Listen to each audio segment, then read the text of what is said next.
ya kan? Oke, request live next bahas green energy Kak Olive. Oke, boleh.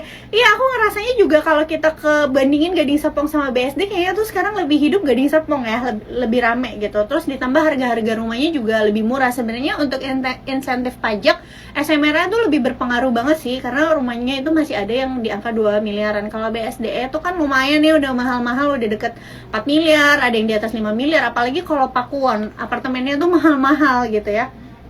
Oke. Nah, perusahaan memperoleh pendapatan berulang dari penyewa 3 pusat perbelanjaan dengan total GFA lebih dari 300.000 meter persegi yang terletak di kota-kota mandiri Sumarekon. Sementara itu, unit bisnis perhotelan menyediakan fasilitas pelengkap karena City Hotel memiliki perseroan terletak di sekitar mall. Gimana dengan valuasinya? Menurutku pribadi masih under value, meskipun PBV-nya sih sebenarnya di satu kali ya. Jadi kalau dibandingin sama CTRA, PBV-nya sama-sama aja. Tapi karena dia growth-nya lebih bagus, pertumbuhan pendapatannya 20%, jadi lebih mahal sedikit dibanding BSDE, nggak apa-apa karena kinerjanya bagus gitu. Dan secara standar deviasi itu -1 standar deviasi teman-teman ya. Jadi masih under value berdasarkan PBV standar deviasi. Nah, ayo kita lihat untuk teknikalnya SMRA. SMRA menurutku area-area 570 tuh jadi support kuat ya. 570 jadi support kuat. Sobat cuan bisa perhatiin aja. Harusnya sih kalau SMRA bisa bertahan di area di atas 600 itu bagus gitu. Mungkin saran dari aku biasanya gini, kalau ngelihat kayak gini tuh gimana sih, biasanya aku akan bagi jadi 2 gitu masuknya. Yang pertama misalnya Sobat Cuan udah analisa nih, tadi kan udah dapet insight dari aku, nanti analisa secara lanjutan ya. Di 600 bisa melakukan pembelian pertama. Nanti kalau misalnya tiba-tiba dia turun ke 560 570 baru lakukan average down. Jadi pembelian yang kedua. Tapi kalau Sobat Cuan mau ya udahlah tunggu aja di 560 sampai 570 nggak apa-apa juga gitu. Tapi masalahnya belum tentu ke sana. Karena kalau aku lihat dari ketiga saham ini ya Sobat Cuan, baik BSDE, kedua saham ini baik SMRA dan BSDE polanya tuh hampir mirip, akan membentuk inverted head and shoulder. Cuma balik lagi, namanya saham-saham properti residensial kayak gini kan sensitif banget sama suku bunga. Kalau tiba-tiba nanti the Fed-nya naikkan suku bunga lagi nih, misalnya bulan depan atau bulan depannya lagi, kemungkinan besar harga sahamnya akan turun lagi gitu. Jadi ini bergantung pada keyakinan kamu apakah The Fed masih akan naikin suku bunga atau tidak. Kalau melihat data terakhir sih inflasi Amerika udah melandai, ditambah harga minyak juga sekarang udah turun 3% ya kan. Jadi harusnya nanti nih di bulan November inflasinya juga udah melandai, bulan Desember kita harapkan melandai. Kalau misalnya masih bertahan melandai, harusnya sih The Fed nggak akan naikin suku bunga lagi. Dan kalau misalnya The Fed nggak naikin suku bunga lagi nih, sampai tahun depan, harusnya itu menjadi angin segar untuk sektor properti residensial, seperti itu. Oke, tadi ada yang nanya tuh CTRA gimana? CTRA tadi udah dibahas yang pertama. Itu udah dibahas tuh, wait and see, udah dijawab katanya. Nah, BBTN gimana teman-teman, tahu nggak sih kemarin aku udah lihat ya laporan keuangan kuartal 3 BBTN. Dia punya NPM itu bukan NPM. NPL itu naik. NPL itu apa sih? NPL itu rasio kredit macet. Jadi kan kalau di Indonesia itu teman-teman perbankan itu ada batasnya kan. Untuk NPL itu yang bagus itu tidak lebih dari 5% gitu ya untuk kredit macet kotor. Nah, kemarin itu BBTN meningkat dari sekitar 3 sampai hampir 4. Itulah yang menyebabkan harga saham BBTN itu turun banyak karena perbankan lain NPL-nya pada membaik. Nah, BBTN nih kurang baik gitu, malah memburuk kredit macetnya. Jadi kalau dibilang apakah sektor properti akan mempengaruhi harga saham BBTN, belum tentu juga, karena ingat yang nyalurin kredit untuk KPR itu bukan cuma BBTN teman-teman ya. Apalagi BBTN biasanya mainnya di industri perumahan yang subsidi. Tinggal dilihat aja kira-kira sekarang itu lebih mana kelas masyarakat yang punya daya beli. Apakah kelas menengah atas atau menengah bawah? Kalau misalnya kalian meyakini kelas menengah bawah yang punya daya beli, ya berarti carilah perusahaan-perusahaan yang berhubungan sama yang subsidi-subsidi. Tapi kalau kamu lihat, oh kayaknya kelas menengah ke bawahnya tuh sekarang lagi sulit beli rumahnya gitu, dia kan sebank KPR, iya betul, tapi kan yang nyalurin KPR bukan BPTN doang, BCA juga ada bank KPR, maksudnya dia juga ada KPR-nya, Maybank juga ada KPR-nya gitu. Jadi harus dilihat juga, belum tentu seberpengaruh itu, kecuali kalau semua properti di Indonesia harus pakai BPTN. Nah itu mungkin lain cerita ya. Masalahnya kan KPR kita juga tidak mewajibkan pakai BTN kecuali rumah-rumah subsidi. KPR kita itu masih bisa pakai Bank Mandiri, masih bisa pakai Bank BCA gitu. Jadi kalau aku pribadi sih untuk BPTN untuk sekarang ya, ini pendapat pribadi loh, kayaknya enggak dulu kalau untuk investasi gitu. Kalau teman-teman lihat juga kan soalnya kinerjanya itu BBTN ya, teman-teman bisa lihat di RTI ya, turun ya dibanding tahun kemarin, apalagi kuartal 2 sama kuartal 3-nya tuh turunnya lumayan cukup dalam gitu. Sedangkan perbankan lain banyak yang bertumbuh gitu, pertumbuhannya tuh double digit gitu kinerjanya, kayak Bank Mandiri, Bank BNI gitu kan gitu. Nah kalau lihat harga sahamnya sih, kalau BBTN cenderung sideways ya teman-teman, cenderung sideways, ninggalin gap di harga 1.200. Jadi possibly bisa ada kemungkinan dia tutup gap di area 1.200. Aku liatin valuasinya ya. Kita pakai PBV standar deviasi aja.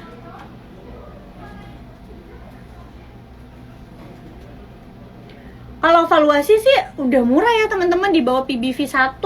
Terus sekarang udah hampir min 2 PBV standar deviasi. Valuasinya sih udah cukup murah, cuma nawar kalau dikasih di harga 1.000 sampai 1.100 mungkin menarik ya. Kalau di harga sekarang wait and see dulu untuk BPTN. Apa nih GPRA Asri? Kalau Asri aku bahas teknikalnya aja ya. By the way teman-teman, ada satu emiten yang udah turn around story loh, emiten properti residensial yang udah turn around story, yaitu DILD ya teman-teman. Lagi koreksi juga, pendapatannya itu pertumbuhannya sangat bagus, marketing salesnya juga pertumbuhannya bagus, dan harga sahamnya tuh lagi koreksi.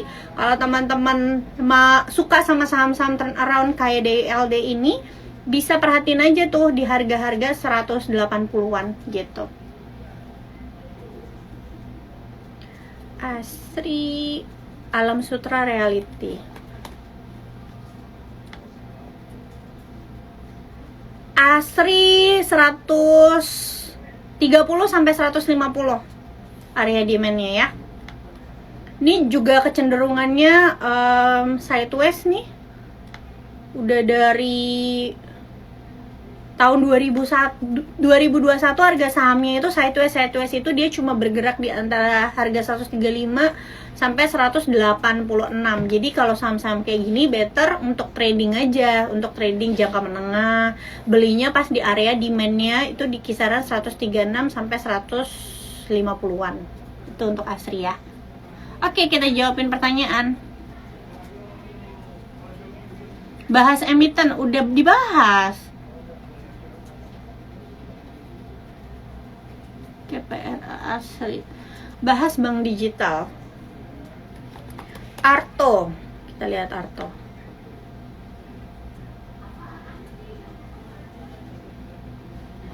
Arto hari ini breakout ya teman-teman. Tapi biasanya kalau lihat kayak gini, balik lagi, Sobat Cuan itu tipikalnya yang buy on breakout atau buy on weakness. Kalau aku untuk yang trading swing, itu aku lebih sukanya buy on weakness dibanding buy on breakout. Tapi kalau ada orang yang buy on breakout gimana? Kalau ya nggak apa-apa, tinggal balik aja. Kalian setiap trading di buy on breakout lebih sering cuan atau lebih sering boncos gitu. Kalau aku lebih sukanya buy on weakness. Nah, biasanya kalau ngelihat harga saham kayak Arto gini nih, kan hari ini dia breakout nih, gitu kan, walaupun volumenya kurang kuat ya. Aku akan tunggu dulu beberapa hari. Jadi biarin kalau misalnya dia beneran breakout, biarin dia breakout dulu sampai nanti dia itu retracement atau koreksi sehat ke resisten yang terbaru, yang tadinya itu ke support yang terbaru, yang tadinya itu adalah area resistance. Jadi aku akan biarin Artonya beberapa hari ini, lihat pergerakannya gimana. Kalau misalnya dia naik dulu, biarin dia naik dulu. Kalau misalnya dia koreksi lagi ke daerah 3.200-an, baru nanti biasanya aku melakukan pembelian. Nah, itu kalau aku ya teman-teman, gitu.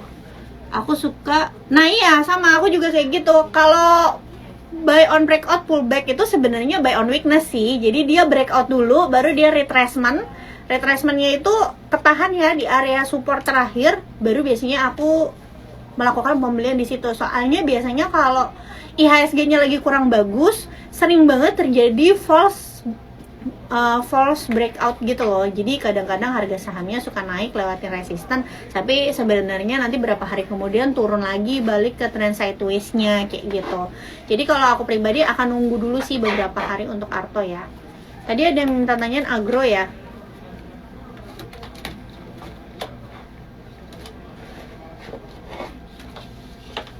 Agro juga nih udah turnaround story, udah mencatat, udah nggak minus lagi ya kinerjanya, tapi masih kurang rendang ya. Nah nih, kalau agro ini nih salah satu contoh teman-teman yang dia setelah breakout, sekarang dia itu pullback gitu. Jadi dia setelah breakout tuh tanggal berapa tuh? 23 November, dia naik lagi 28 November, 27 November, terus koreksi kayak ngetes area supportnya. Nah itu namanya adalah ketika dia udah naik, dia turun lagi, buy on weakness kayak gitu.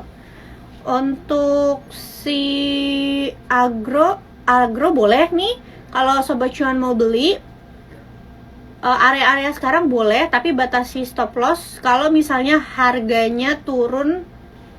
Bentar.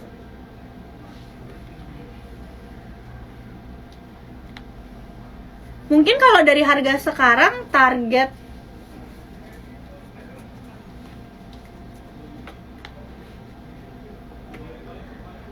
price-nya itu paling deket sih ke 342-an aja. Dari harga sekarang ke 342-an, batas stop loss-nya adalah di bawah 295 untuk agro.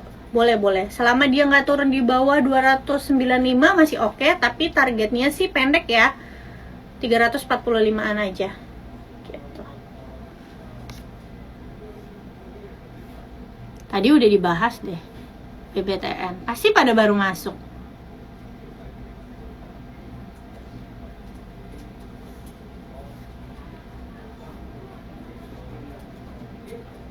Elsa masuknya sistem nyicil atau gimana, Ci? Aku nggak nyicil sih, masuk aja langsung. Disclaimer on ya teman-teman. Kalau yang kayak Elsa tuh jangan dicicil sobat cuan, nggak semua saham itu cocok untuk dicicil. Contohnya kayak saham-saham properti, Ci boleh nggak di dollar cost averaging setiap bulan? Ini kan saham siklikal ya. Kalau saham siklikal itu jangan dicicil setiap bulan. Kalau saham-saham yang memang dia cenderung, maksudnya kuat menghadapi ekonomi lagi bagus atau tidak bagus, itu nggak apa-apa kalian melakukan pembelian dengan cara mencicil. Di Indonesia tuh menurutku ada dua industri doang, yang pertama itu consumer, yang kedua itu perbankan. Tapi consumer juga nggak semua consumer itu cocok untuk di dollar cost averaging gitu. Sebenarnya ada saham lain yang cocok untuk di dollar cost averaging, itu kayak salah satunya spare part ya, otomotif itu juga SMSM menurutku cocok juga untuk dollar cost averaging gitu. Karena apa? Dia itu selama bertahun-tahun baik pendapatannya dan juga laba bersihnya itu naik gitu, bertumbuh dari tahun ke tahun gitu, growth kita sebutnya. Nah kalau saham-saham kayak gini cocok untuk dollar cost averaging.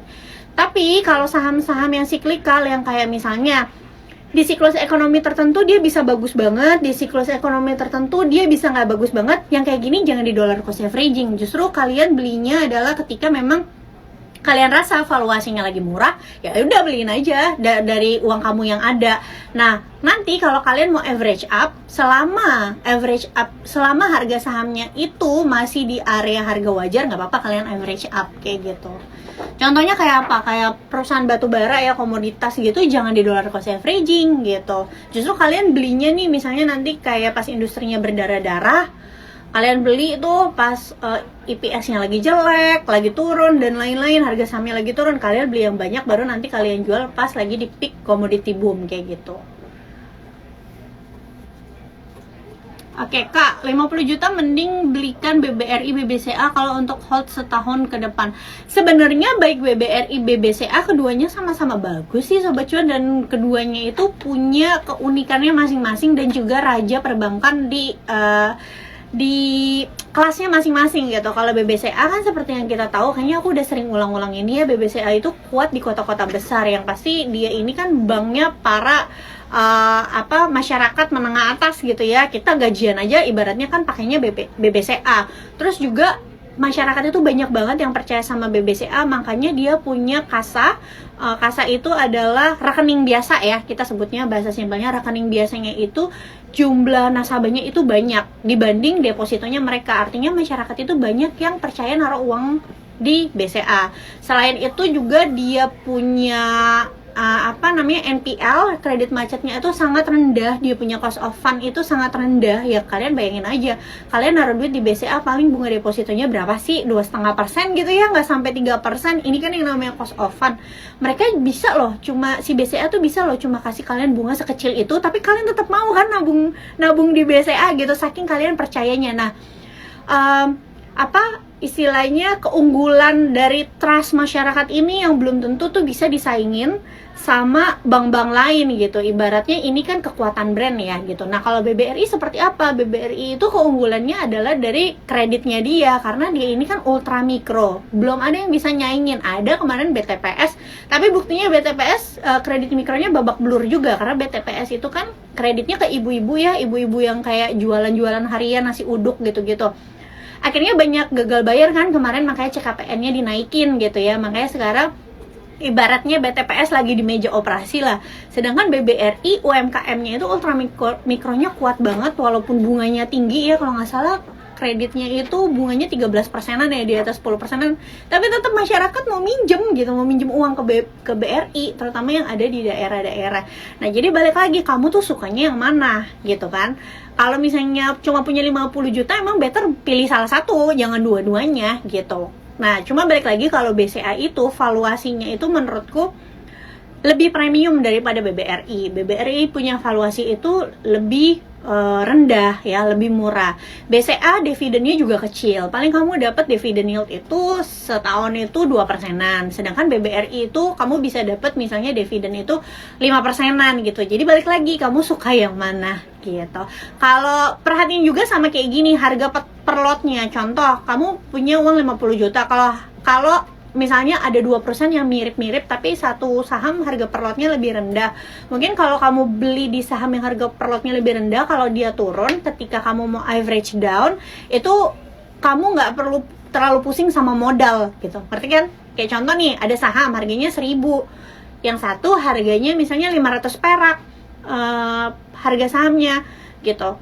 Nah, kalau misalnya kamu beli nih saham yang 500 perak gitu ya, ketika harga sahamnya turun terus kamu mau average down, istilahnya kamu nggak perlu nyiapin modal yang terlalu banyak kan untuk average down, dibanding kamu beli harga saham yang harganya 1000, ketika dia turun, mungkin ketika kamu average down yang 20, misalnya kamu punya modal average down 20 juta, paling dapatnya berapa doang dibanding beli saham yang harga 500. Walaupun sebenarnya nggak boleh ya nentuin beli perusahaan berdasarkan harga sahamnya, karena harga saham itu bukan valuasi perusahaan. Valuasi dan harga saham itu dua hal yang berbeda. Ini aku ngomong ini adalah kalau ada dua saham yang sama, kinerjanya sama, valuasinya mirip-mirip, modnya mirip-mirip, terus kamu bingung gitu, modal aku terbatas, kira-kira aku pilih saham yang mana gitu. Harus dipikirin juga, kalau harga sahamnya turun, aku mampu nggak untuk average down gitu.